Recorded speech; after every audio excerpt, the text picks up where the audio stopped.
Assalamualaikum warahmatullahi wabarakatuh. Bismillahirrahmanirrahim.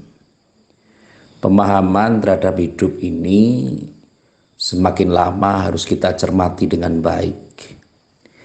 Jangan sampai kita melalui hidup dari hari ke minggu, dari minggu ke bulan, dari bulan ke tahun, dari tahun ke windu, dari windu ke dasawarsa, dari dasawarsa ke dekade ini tidak mempunyai bekas apapun terhadap kehidupan ini.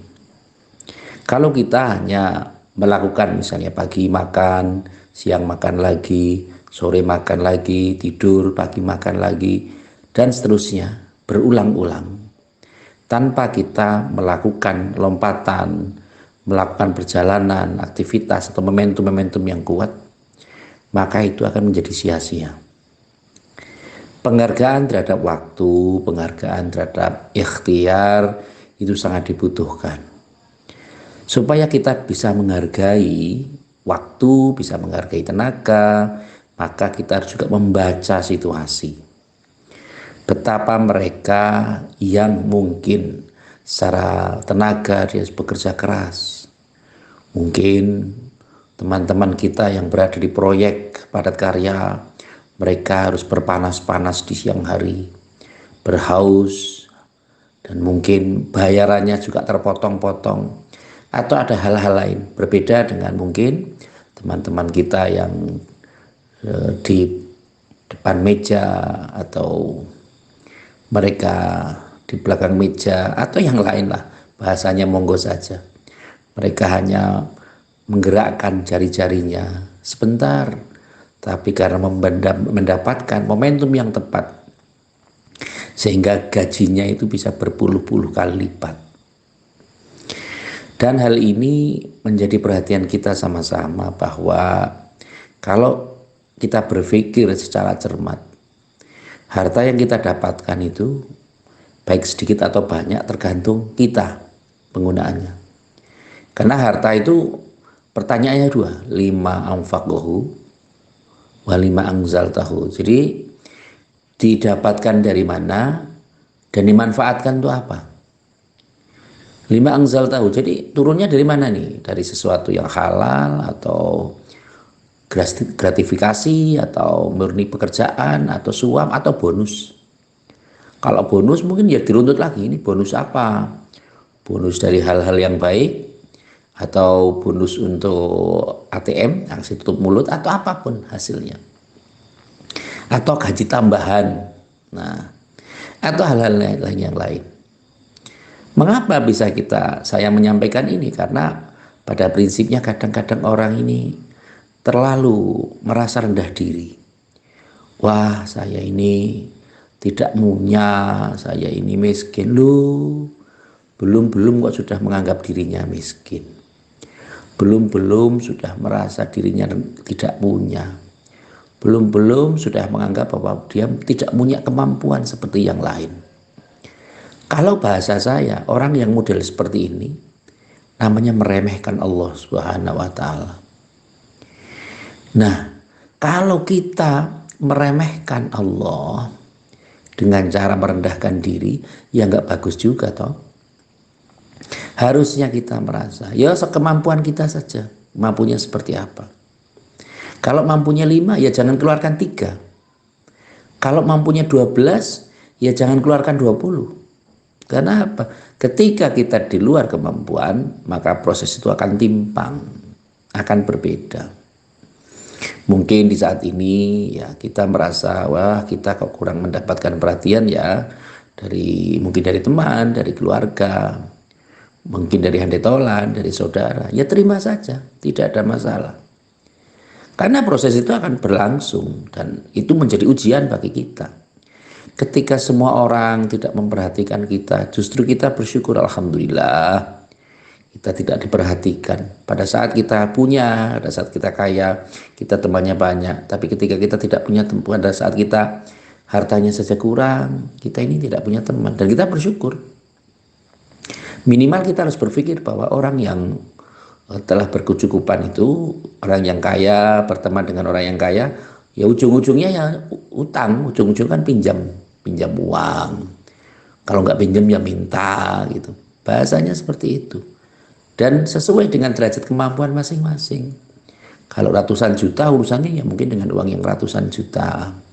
Puluhan juta ya puluhan juta. 10.000 ya 10.000. Atau yang lainnya lah. Maka dalam kehidupan ini perlu adanya pemahaman-pemahaman. Kita jangan bangga ketika kita diberikan kesempatan. Mungkin untuk bisa menjadi keran, menjadi sesuatu yang dialiri untuk rezekinya orang lain. Tapi juga kita jangan merasa minder kalau kebetulan kita menerima. Karena apa? Apapun yang kita dapatkan, itu apabila kita syukuri, kita akan mendapatkan sesuatu yang terbaik. Lain halnya ketika kita minta, maka berbeda sekali. Kalau kita meminta sesuatu, artinya kan butuh penghargaan, butuh penghormatan, butuh apalah bahasanya itu. Tapi ya sebenarnya kalau kita hanya minta-minta seperti itu ya konkret kita akan jatuh di mata manusia. Karena apa? Status kita adalah meminta, bukan memberi. Kalau orang itu statusnya memberi, maka selevel apapun pemberiannya, setingkat apapun pemberiannya, maka mereka tidak akan memungkirinya. Sebagaimana kalau kita ingat dalam peristiwa pembakaran Nabi Ibrahim Khalilullah alaihissalam, itu ada cecak dan ada katak. Cecak itu meniup-niup air, meniup-niup api maksud saya, supaya besar, supaya bisa segera membakar Nabi Ibrahim Khalilullah alaihissalam.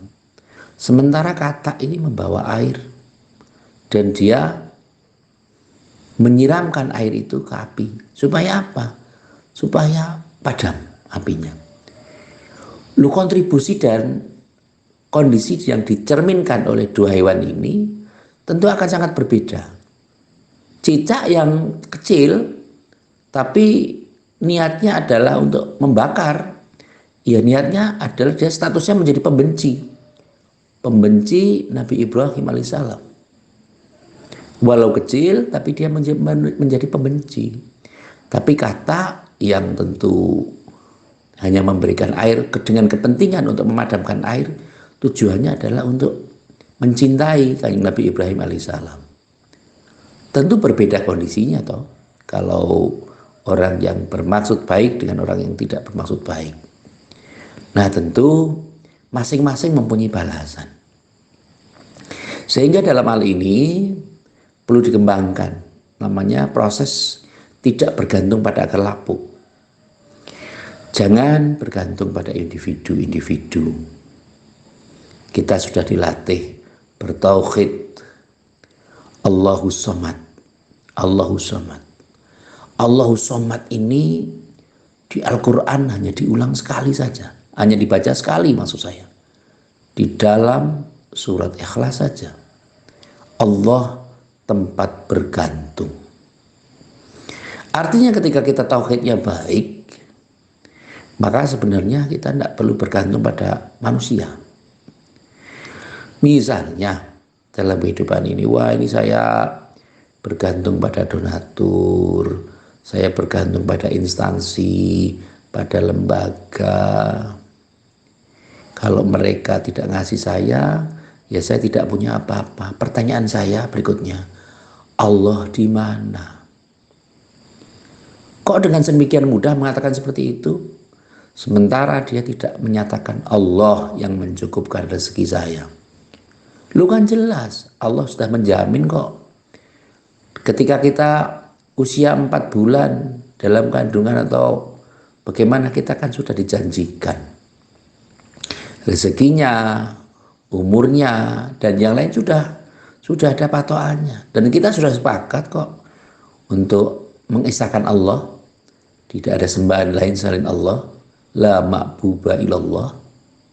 Ya kalau sudah seperti itu, apa yang perlu disangsikan? Tentu tidak ada. Sehingga dalam hal ini saya ingin sampaikan, tentu orang-orang yang merasa minder mungkin terhadap status sosial yang kurang baik, kebutuhan yang ternyata banyak, tetapi pemenuhannya membutuhkan ekstra keras, membutuhkan perjuangan. Itu ujian untuk kita, ujian untuk saya, ujian untuk panjenengan semua. Jangan bangga ketika kita dicukupi oleh orang lain, tapi banggalah ketika kita bisa memberikan sesuatu kepada orang lain. Karena harta yang telah kita tasyarufkan itu adalah harta yang akan menemani kita sebagai amal. Tetapi ketika di dunia ini kita mempunyai mobil misalnya 10, mempunyai rumah 18, mempunyai kantor 30, karyawan 2000, ketika kita mati, mereka tentu hanya akan memandangi kita sebentar saja. Takziah pun mungkin hanya sebentar. Dan mendoakan pun mungkin ada yang tidak ikhlas juga. Karena ada faktor-faktor yang tertentu. Anak kita tidak akan menemani kita kok. Istri juga tidak akan menemani kita. Keluarga apalagi. Kalau sudah kita ditanam di liang lahat, mereka tidak akan menemani kita. Sehingga yang bisa menemani kita adalah amal kita. Mari kita bercerdas-cerdas dalam beramal. Pinter-pinter kita dalam beramal. Berupaya memaksimalkan ikhtiar untuk tidak hanya sekedar mengalihkan atau menambahkan, tapi mengurangi dan berbagi. Mudah misalnya atau mudah memang untuk disampaikan, tapi saya yakin susah untuk dilaksanakan. Tapi susah itu bukan berarti tidak bisa. Susah itu bukan berarti tidak mampu untuk dikerjakan. Anak-anak sekolah itu kalau dipikir ya bangun pagi, harus mandi sebelum jam 5 pagi atau sebelum subuh. Mereka harus belajar sampai malam. Pagi harus membawa buku, membawa laptop, mungkin membawa peralatan yang lain. Harus sampai di sekolah konsentrasi penuh. Belum nanti kalau ada tarian harus bayar apa. Kalau ditanya mereka ya mesti nggak mau. Anak-anak juga kalau dibebani sesuatu juga pasti tidak mau. Nah yang paling penting kita upayakan. Mari kita memberikan diri kita skill yang baik. Kemampuan yang optimal. Apapun kemampuan kita. Dan jangan takut untuk bekerja sama dengan orang lain. Jangan takut bersinergi dengan orang lain. Jangan takut berkolaborasi dengan orang lain. Karena apa? Kita tidak hidup sendiri. Kita adalah manusia yang berbangsa-bangsa dan bersuku-suku yang memang diciptakan Allah untuk saling kenal mengenal. Untuk saling memahami. Untuk saling melengkapi. Tidak hanya sekedar pada kondisi, oh ini kekurangan dari sisi apa, materi atau bukan. Tetapi yang paling penting adalah jaga kekerabatan, jaga silaturahim, dan jaga persaudaraan. Itu yang penting. Jangan sampai kita berpamrih pada saudara-saudara kita. Jangan sampai kita mengambil untung dari apa yang telah kita sampaikan. Jadikanlah apa yang ada pada diri kita adalah investasi untuk ke depan. Kalau kita tidak bisa memberikan banyak, ya jangan ditinggalkan semua. Misalnya kita tidak bisa sholat 5 waktu, ya 3 waktu lah, atau 4 waktu lah, atau 2 waktu. Tapi jangan ditinggal semua. Jangan sampai mengatakan, wah saya belum bisa sholat Pak, maka sholat saya besok kalau sudah tua saja. Ini saya masih bingung nih, dunia saya masih dunia kerja. Lu jangan begitu, bahkan kamu nggak tahu toh umurnya sampai umur berapa.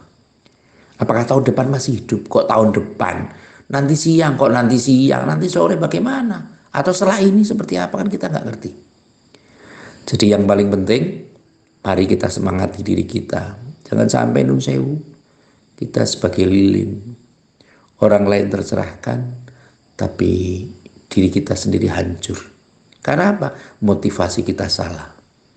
Kita sibuk memotivasi orang lain, tapi tidak sanggup merenovasi diri sendiri. Yang penting lagi adalah semangat untuk saling memberikan nasihat kebenaran dan memberikan nasihat untuk kesabaran. Dan kita perlu pahami bahwa agama itu mudah, maka jangan dipersulit. Semoga dengan adanya ini, profesionalisme kehidupan kita bisa kita jadikan sebagai sarana untuk bisa bermanfaat bagi orang lain, dan orang lain bisa merasakan kemanfaatan dari adanya kita. Semoga Allah Subhanahu wa Ta'ala memberikan kebaikan kita dalam agama, di dunia dan akhirat kelak. Amin Allahumma amin. Yang terakhir, di saat seperti ini, di mana banyak teman-teman kita yang rental, menyewakan kendaraan, menyewakan sepeda motor, atau hal-hal angkutan yang lain, yang barangkali mungkin mereka mengalami kenaasan, mungkin mobilnya atau motornya tidak pulang. Semoga mereka diberikan kekuatan. Kalau ada saudara-saudara kita yang sekarang sedang sakit, di rumah sakit atau di rumah, baik fisik maupun psikis sakitnya, semoga Allah Subhanahu wa Ta'ala memberikan kekuatan untuk bisa segera sehat dan bisa melaksanakan kegiatan sesuai dengan aktivitas keseharian. Amin Allahumma amin. Terima kasih kepada semua pihak yang telah membantu terselenggaranya acara ini. Semoga hadirnya acara ini bisa bermanfaat untuk semua pihak. Amin Allahumma amin. Sekali lagi terima kasih atas segala perhatian dan mohon maaf atas segala kekurangan.